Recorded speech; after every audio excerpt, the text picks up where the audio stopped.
নরসিংদীর পলাশ উপজেলার ধলাদিয়া গ্রামে প্রায় ২৫০ বছরের ঐতিহ্যের সাক্ষী শ্রী শ্রী রাধাকৃষ্ণ মন্দির। ১৭৩৯ খ্রিস্টাব্দে প্রতিষ্ঠিত এই মন্দিরটি এখনও ধর্মীয় ও সাংস্কৃতিক মিলনস্থল হয়ে আছে সবার জন্য।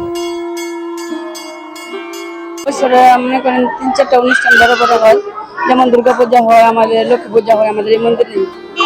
৬ মাস ধরে মন্দিরে বাচ্চা নিয়ে আসতেছে, কি হলো বাচ্চা স্কুলে ভর্তি করছি। আমি ছোট সময় থেকে আমার ৪৯ সনের জন্ম। ছোটবেলা ৪ বছর বয়সে আমার বাপ মারা গেছে, তারপরে এখানে আমি সুখে দুঃখে আছি।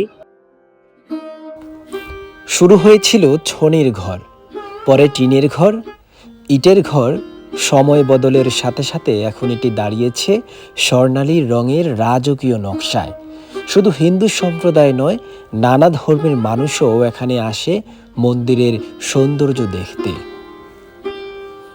প্রায় ২৫০টি পরিবার এখানে নিয়মিত পূজা অর্চনা করেন। পাশাপাশি মাধবদী, মনোহরদী, বেলাবসহ দূর দূরান্ত থেকে ভক্তরা পূজা ও উৎসবে অংশ নিতে আসেন। মন্দিরের পাশেই রয়েছে একটি শিশু বিদ্যালয়, যেখানে ছোটদের অক্ষর জ্ঞান দিচ্ছেন মাত্র একজন শিক্ষক। সরকারি বরাদ্দে ওই শিক্ষক মাসে পাচ্ছেন মাত্র ৫,০০০ টাকা বেতন। আমি একজনই শিক্ষক, আমি একজন শিক্ষকই যথেষ্ট।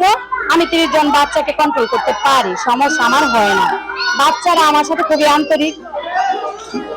সেক্ষেত্রে আপনার যে পারিশ্রমিক সেটা আপনার হয় কিনা, কিংবা হ্যাঁ, ওই তুলনায় আমাদের পারিশ্রমিকটা খুবই কম। আমার বেতন মাত্র ৫,০০০ টাকা।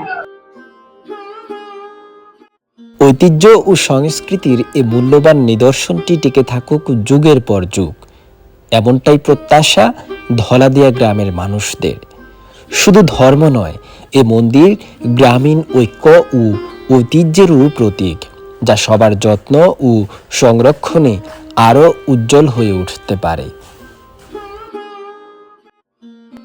শুধু ধর্মীয় দৃষ্টিকোণ থেকে নয়, এই মন্দির এই অঞ্চলের ইতিহাস, ঐতিহ্য আর সংস্কৃতিরও এক জীবন্ত নিদর্শন।